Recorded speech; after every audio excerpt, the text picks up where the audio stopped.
Hai guys, setelah kemarin kita bahas mengenai apa itu infus, tujuan infus, indikasi, kontraindikasi, alangkah baiknya kita tahu cara menghitung cairan infus ya, baik yang dibutuhkan dalam tubuh atau harus berapa menit cairan infus itu masuk ke dalam tubuh pasien. Guys, ada 3 perhitungan cairan infus. Yang pertama, rumus mencari jumlah tetesan dalam menit. Yang kedua, rumus cari lamanya dalam jam. Yang ketiga, rumus cari volume atau jumlah cairan yang dibutuhkan. Yang pertama, rumus mencari jumlah tetesan tiap menit, yaitu jumlah cairan yang dibutuhkan kali faktor tetesan dibagi waktu yang ditentukan dalam jam dikali 60 menit. Yang kedua, rumus mencari lamanya dalam jam. Jumlah cairan yang dibutuhkan kali faktor tetesan bagi tetesan yang ditentukan dalam jam dikali 60 menit. Yang ketiga, rumus mencari volume atau jumlah cairan yang dibutuhkan. Jam dikali tetesan yang dibutuhkan dikali 60 menit bagi faktor tetesan. Untuk contohnya, cairan yang tersedia 500 cc harus habis dalam 10 jam. Berapakah jumlah tetesan setiap menitnya? Jawab, rumus mencari tetesan infus, yaitu menggunakan rumus yang pertama. Jumlah cairan yang dibutuhkan dikali faktor tetesan dibagi waktu yang ditentukan dalam jam dikali 60 menit.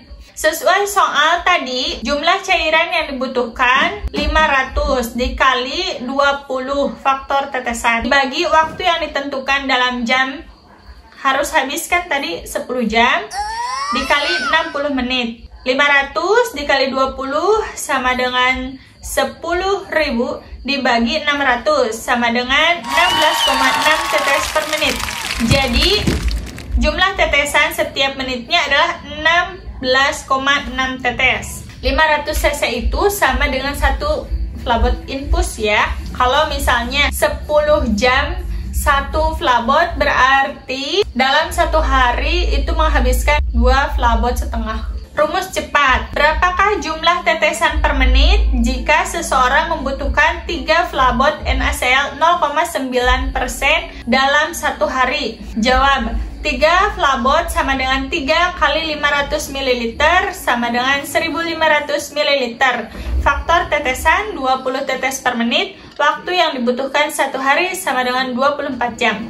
Rumus jumlah flabot dikali 7 sama dengan 3 flabot dikali 7 sama dengan 21 tetes per menit. Untuk membuktikan kebenaran rumus cepat, bandingkan kembali dengan rumus mencari tetesan infus per menit. Catatan, rumus cepat ini digunakan untuk menghitung jumlah tetes kebutuhan cairan dalam 24 jam atau per hari. Dan jika faktor tetesan 20 tetes per menit, jika kedua syarat ini tidak terpenuhi, jangan gunakan rumus ini. Faktor tetesan atau drop faktor. Mikro itu infusan untuk anak kecil ya. 60 tetes per menit, makro 15 atau 20 tetes per mililiter. Infuset diganti setiap 72 jam atau sekitar 4 hari. Aboket diganti setiap 48 sampai 72 jam. Kasa diganti saat aboket diganti atau bila basah. Jadi seperti itu guys.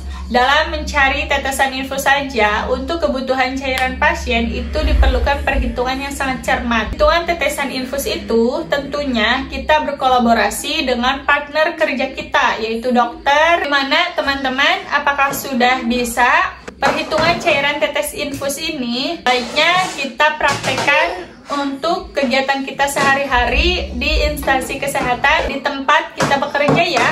Biasanya untuk pasien dengan gejala yang ringan itu hanya dibutuhkan 20 tetes per menit. Artinya dalam 1 hari hanya membutuhkan 3 flabot infus, yang artinya dalam 1 flabot infus itu habis dalam waktu 8 jam. Oke guys, seperti itu saja ya kurang lebihnya. Nanti kalau ada yang mau ditanyain atau kurang jelas bagaimana dari segi gak jelasnya, nanti langsung aja di komen ya. Goodbye. Bye.